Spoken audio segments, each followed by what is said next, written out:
Melnie karogi. Tad nu netopiet tiem līdzīgi, jo jūsu tēvs jau zina, kā jums vajag, pirms jūs viņu lūdzat.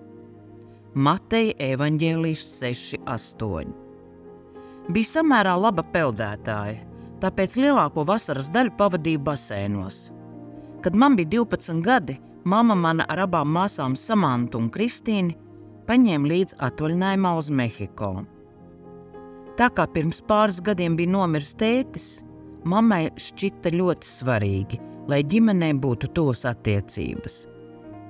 Man ar māsām bija liela gadu starpība, taču izskatījās, ka viņām nav iebildumi, ka visur velkos līdzi, kamēr izpētījām apkārtni.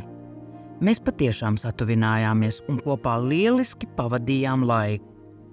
Ceļojuma laikā mūs kaitināja vienīgi tas, ka visu nedēļu, kamēr dzīvojām Mehiko, pludmales smiltīs bija pacelti melnie karogi, kas vēstīja, ka peldēties ir riskanti.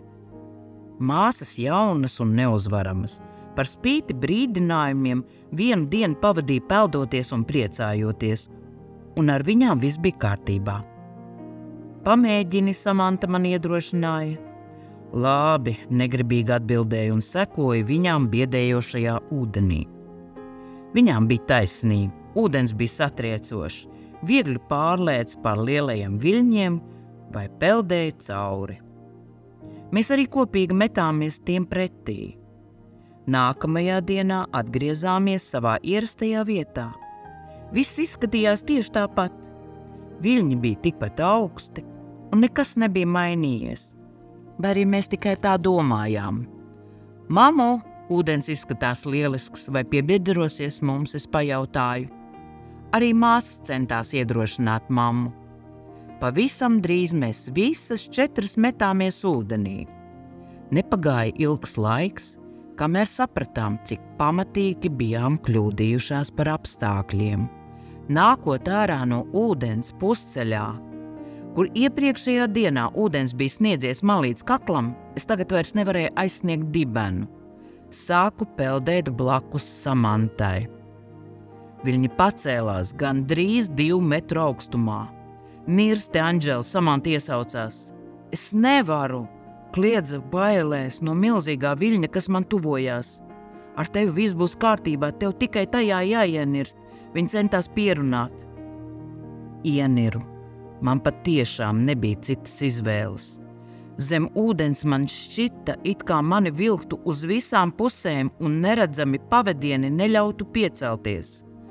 Atspēros pret okeāna dibenu un skatījos uz gaismu, virs galvas, spārdījos un cik vien spēju kustināju rokas, taču nevarēju pakustēties. Kad man sāka pietrūkt gaisa, aizņaudzās elpa.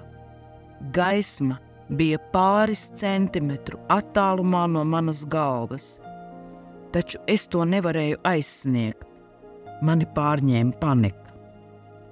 Kad apjēdz, ka tūlīt mirsi, 12 gadi šķiet pārāk mazs vecums. Dīvaini, bet šādos brīžos laiks sāk ritēt lēnāk. Esmu pārliecināta, ka tas ilga aptuveni minūti, taču šķita, ka ir pagājis daudz ilgāks laiks. Lūdzos, palīdz Dievs, glāb mani. Bija jau gandrīz beigus cīnīties un gatava padoties, kad sajūta, kaut kas mani velk augšu. Es atbrīvojos no važām, kas mani turēja zem ūdens. Vai ar tev viss kārtībā? Samanta pajautāja, kad parādījos virs ūdens. Man tā šķiet. Es ieklapojos. Mums jāiet. Samanta teica, vadot man ārā no ūdens.